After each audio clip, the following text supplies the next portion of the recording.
Folks, welcome to another edition in Real Estate Experts. As always, I'm your host, Glenn Twiddle, bringing you leading real estate agents, negotiators, authors, property experts designed to help you, the home seller, really traverse the minefield of uncertainty when it comes to choosing an agent, maximising top dollar on your investment. And today, I'm here with best-selling authors and truly some of the most skilled negotiators I've ever come across in this series, and that's Team Townley, Ils and Ian. Guys, thanks so much for hanging out. Thanks, Glenn. Thanks, Glenn.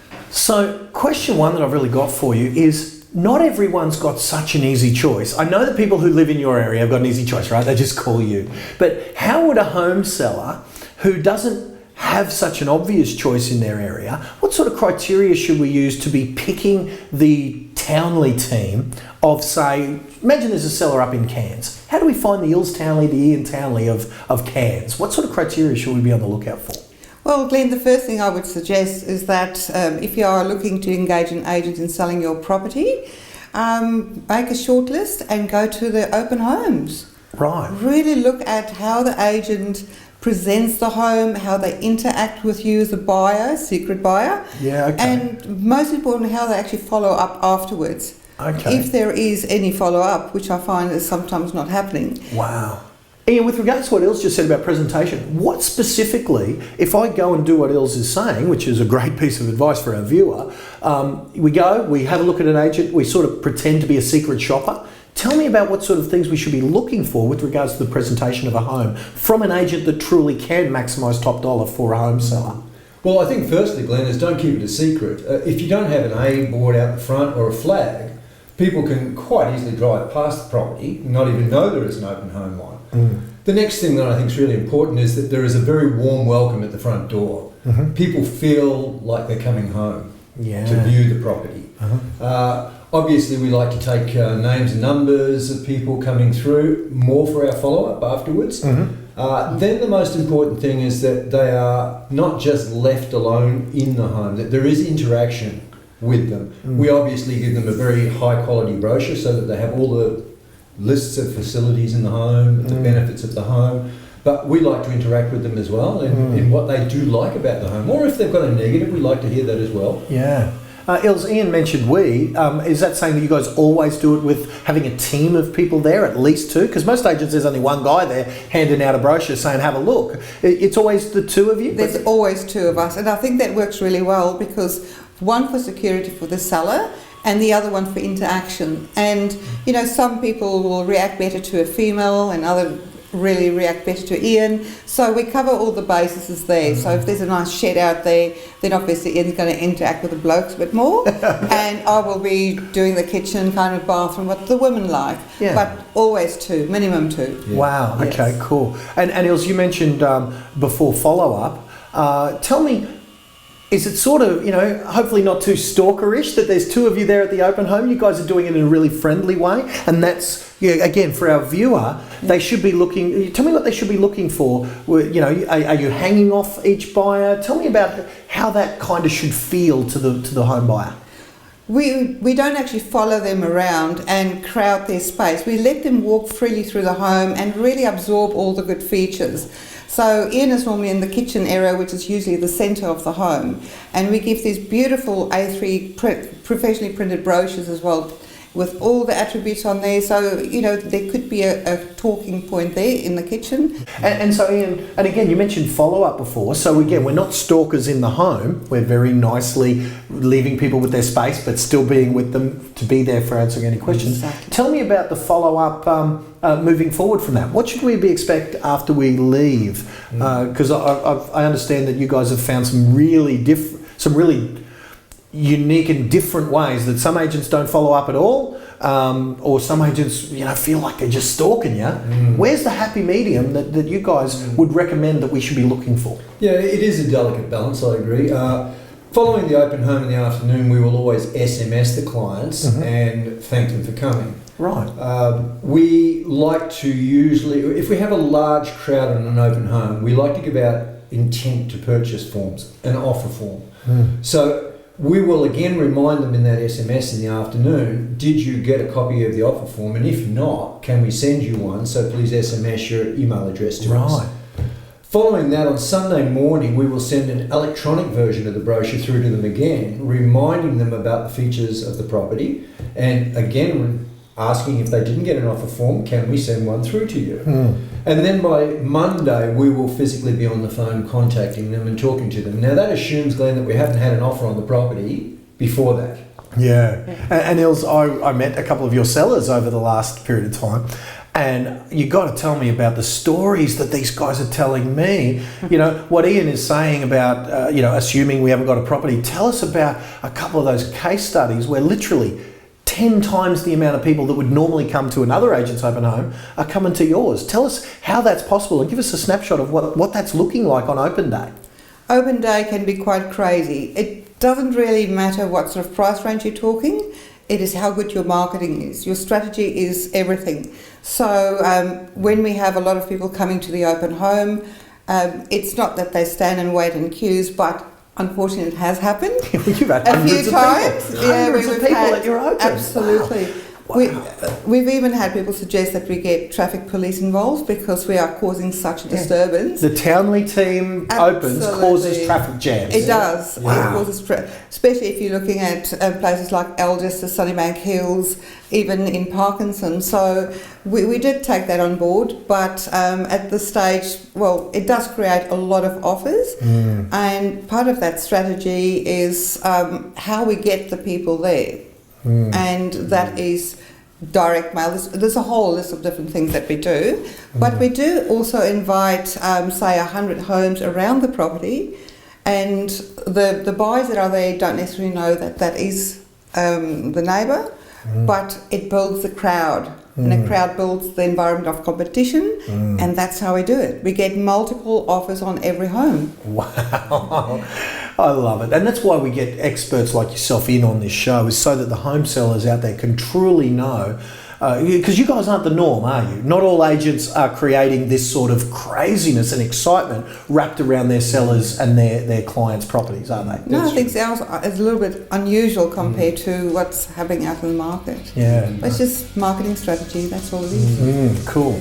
So we've been to other open homes before, and they're very strict on their time. So they do one after another, so it's very, I suppose, choreographed, if one for a better word. You go in, you've got literally your half an hour, 45 minutes and out, and they move on.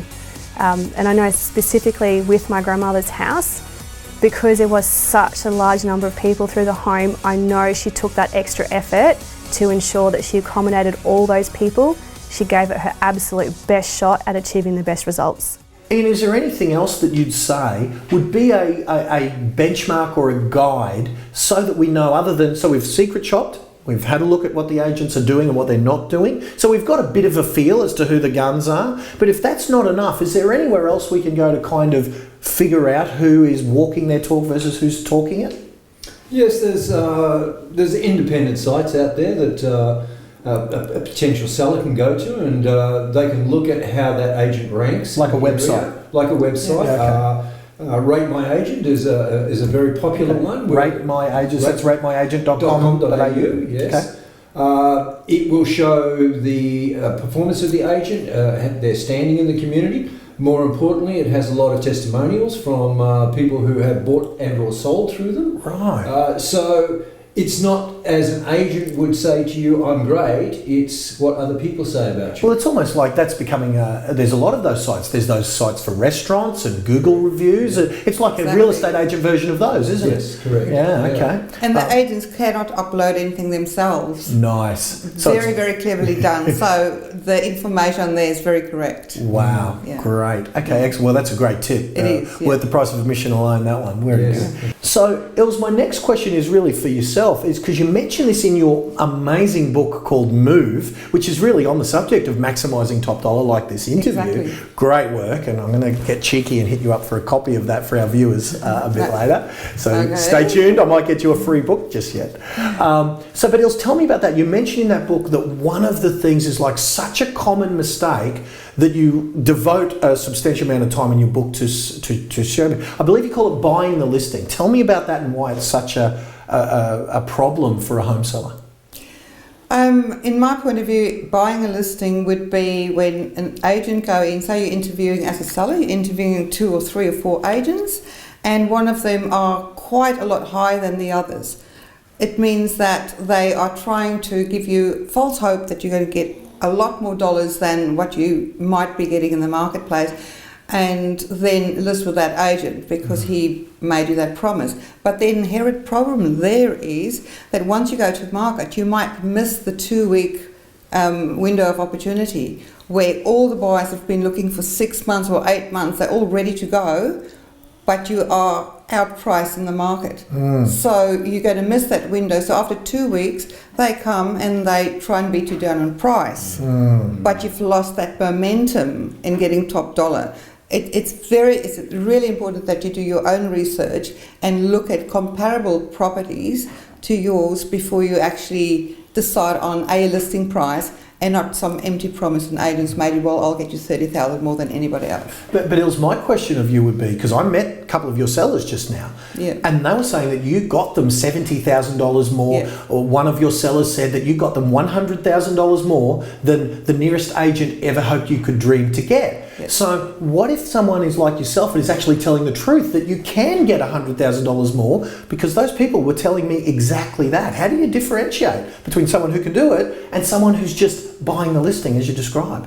It comes down to not just your track record, but also strategy that you are going to engage in when selling the property. So if you want me to elaborate on that, then it is the way we sell properties, we negotiate upwards and not downwards. We don't tell people that price is negotiable. It's how much more do you want to pay? And then it comes down to simple and very effective negotiations. We're very lucky to get multiple offers on most of our properties. I don't know if I'd call it luck, Ilse. Hey? Yeah, well, it is prompting the buyers too, with our follow-up all the time. And when we do deal with the multiple offers, is still keep the respect for the buyer, but never forgetting you work for the seller.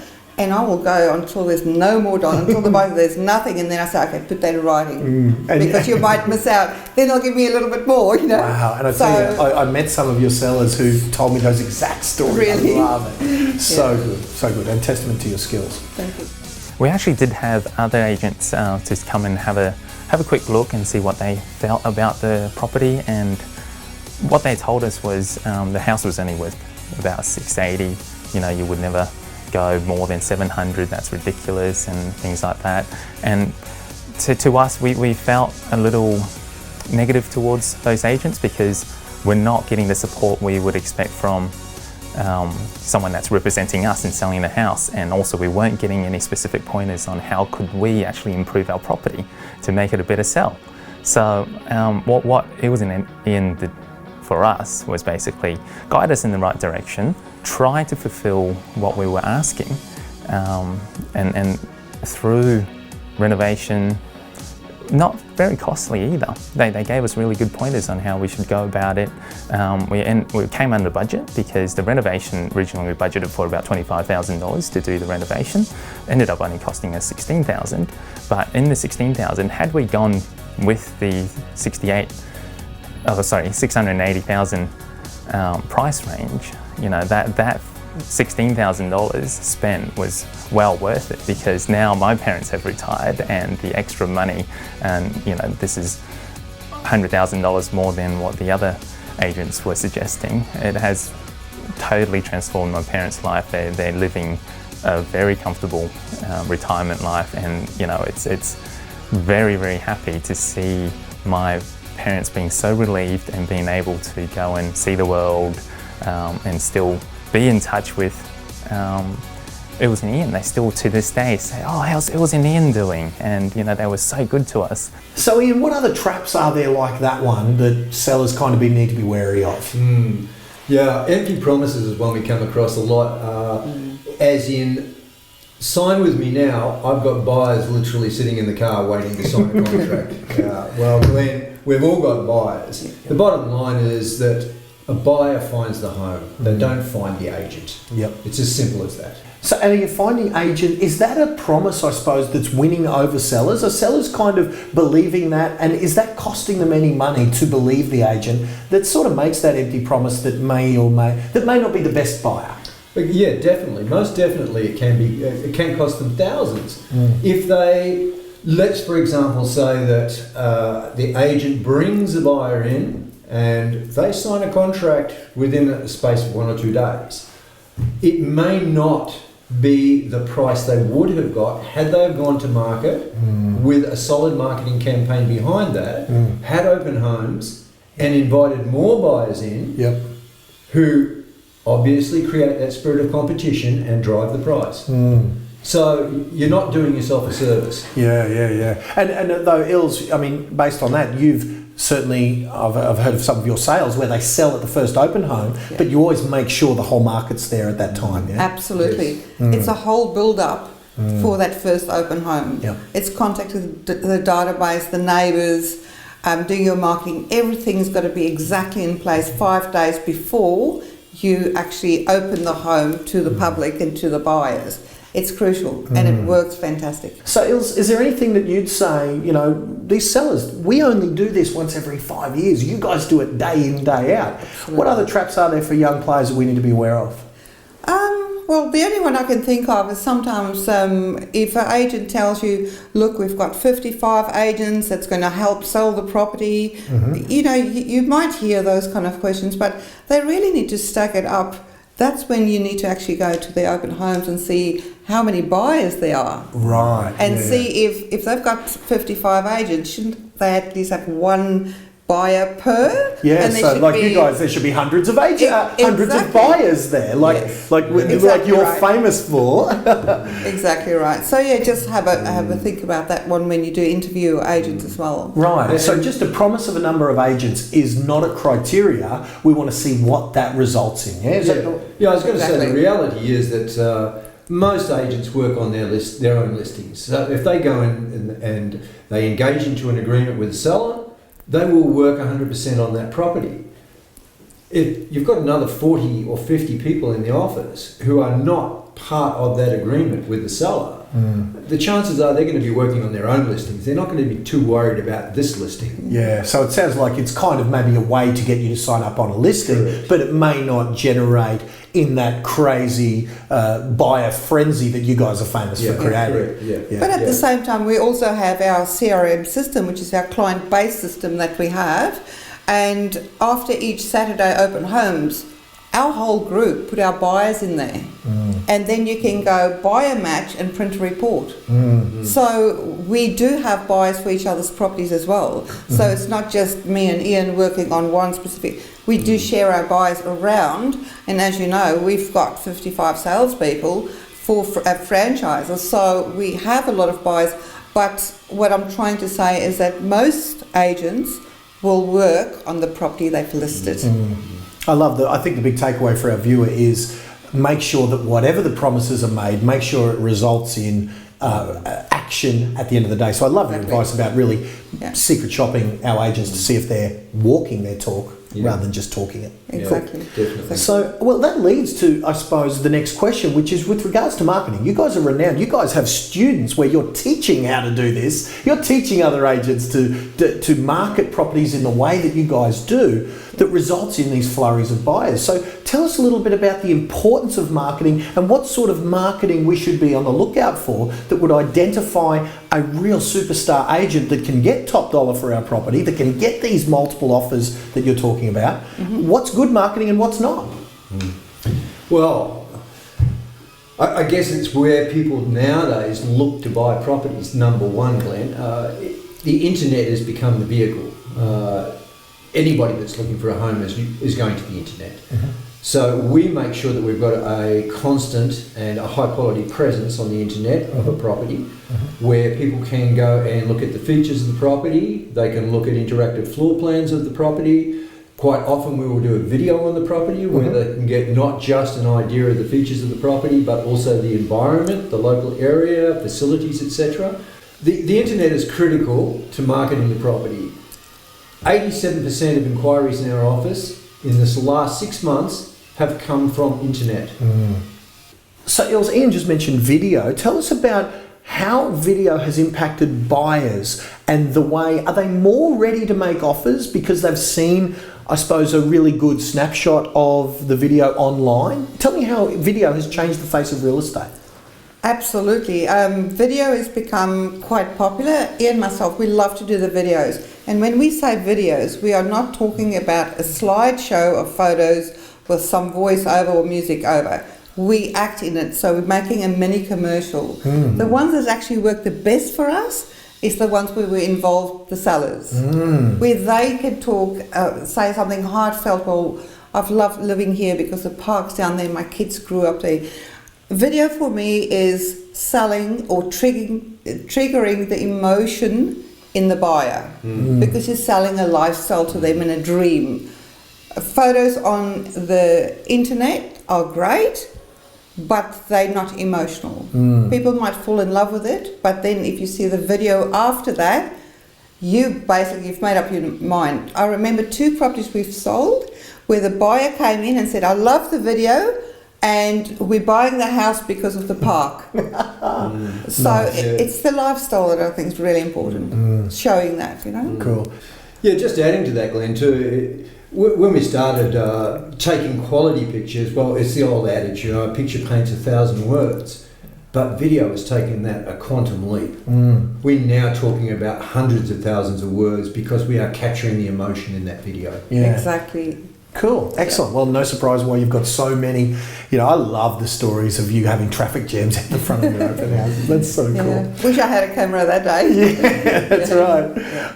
So, Ilse, what are some of the key weapons you've got in your marketing arsenal with, I suppose, the method of selling? There's a lot of uncertainty out there that the viewers have asked me. Agents are coming in and wanting us to auction and they'll only auction.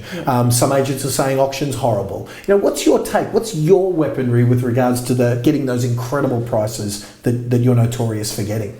Well, that's a really good question.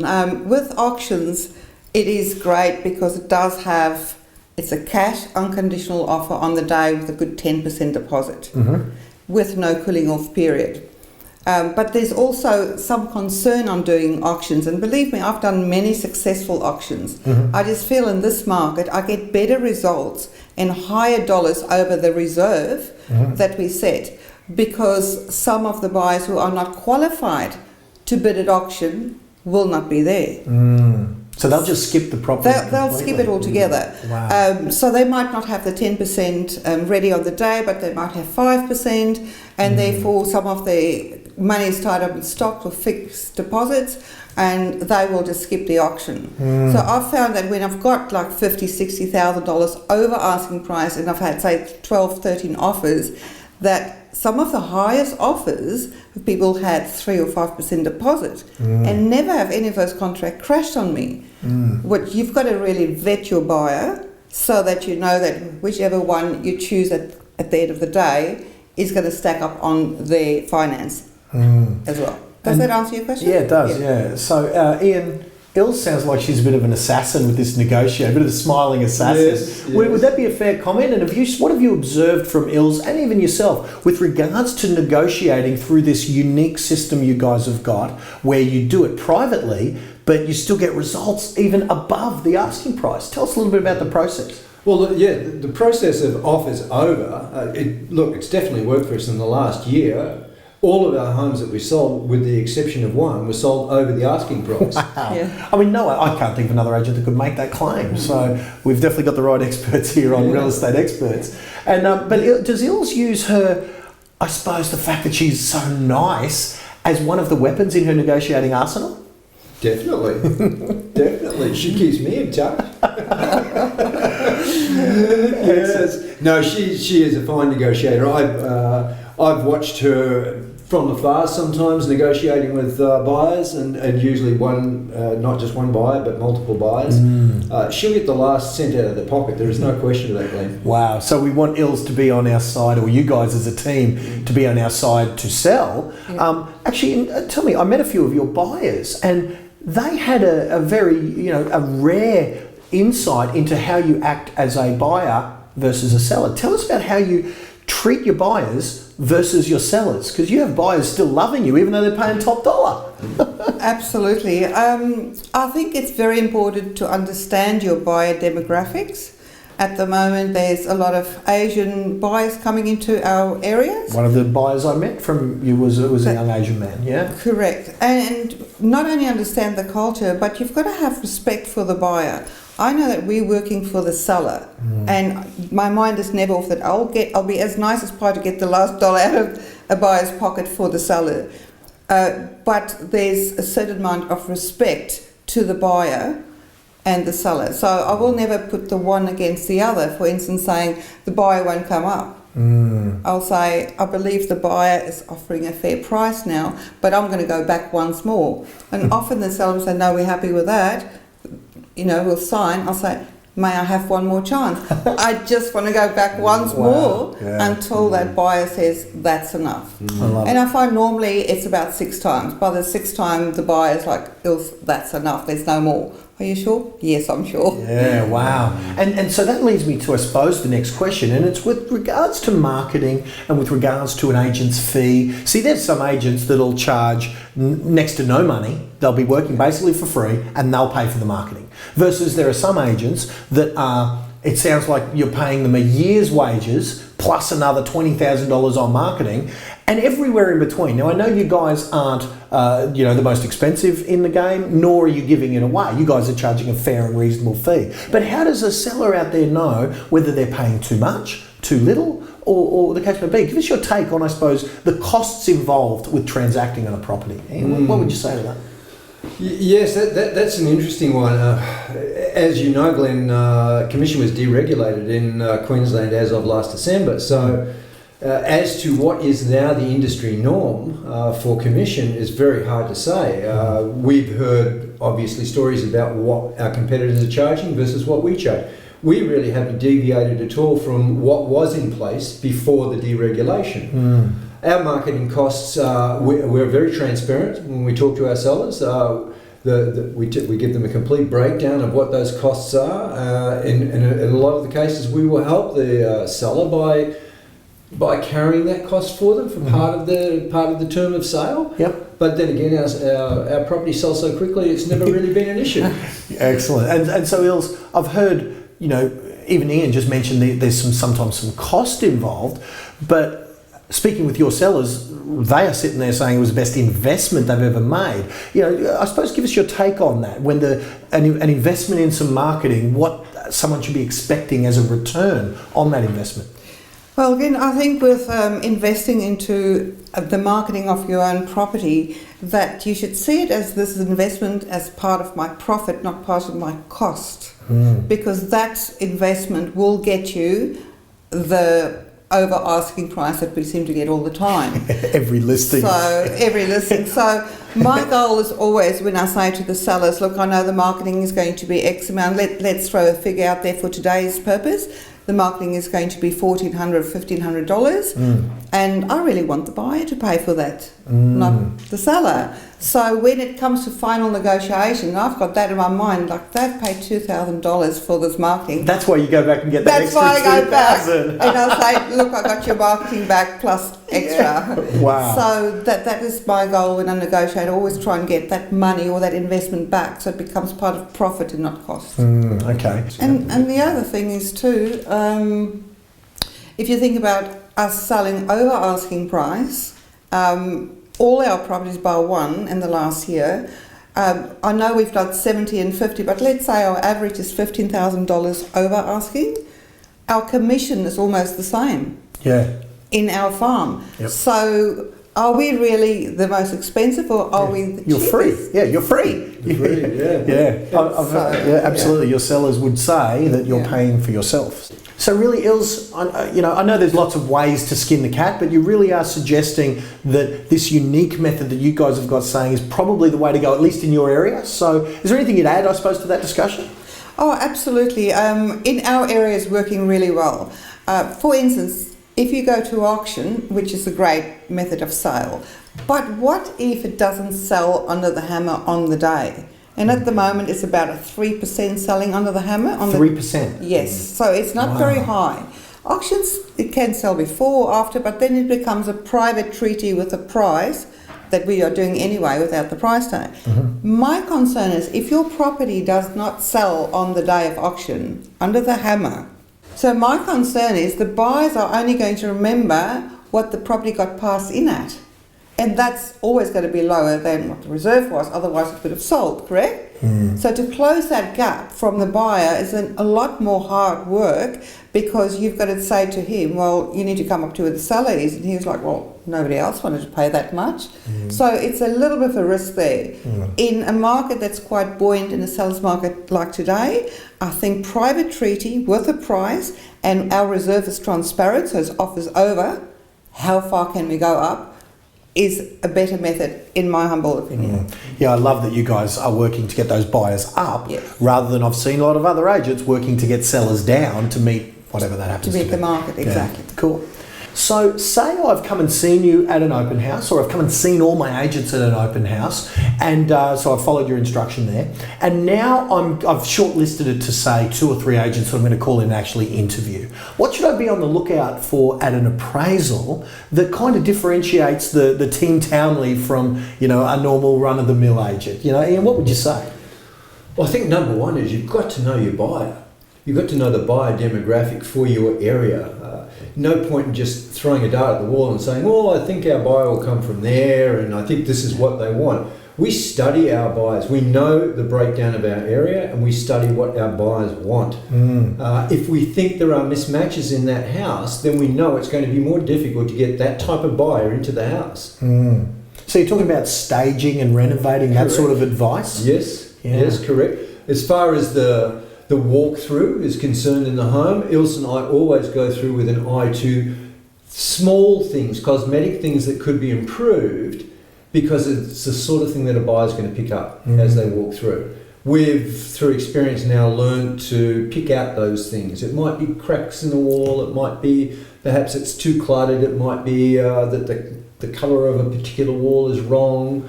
We will make suggestions, we won't demand, but we will make suggestions of sellers that they address these issues, because it's going to be more attractive to the buyer and getting the best possible price for them at the end of the day. Yeah, I met one of your sellers recently saying that a small investment of, say, $15,000, I believe he said, resulted in $100,000 more than the other agents said it would ever get in a million years. So, wonderful. Yeah. She has that special magic that just creates that interest, so she really can draw attention.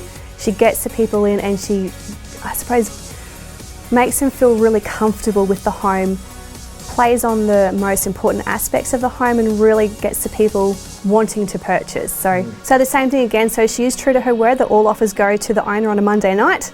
So all the open home was Saturday, all the offers came in. Monday afternoon, she rings me and says, I have 29 offers on your grandmother's house. And I'm like, what?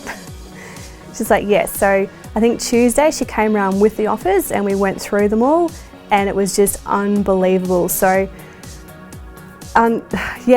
she managed to get us $73,000 above our asking price, which was just literally, you get the phone call and I said, I need to sit down. Els, what other advice should we be on the lookout for at an appraisal or at a listing presentation when you first meet those shortlisted agents that we're talking to? Well, if you get an agent going through your home and you really want to showcase your home and the attributes of your home, so we are not the kind of agents who'll stick our head in, oh yeah, that's a bedroom. I actually go in and I ask permission to see if there's shelving in the cupboards, because that's what I look from a buyer's point of view when I do an appraisal, and I'll make those little notes, like Ian was saying before. Often in the bathroom, you might need a little bit of silicone around, and that's $10 at Bunnings, and it just freshens the whole shower up. So those little things we'll make note of. So our walkthrough is not 3 minutes.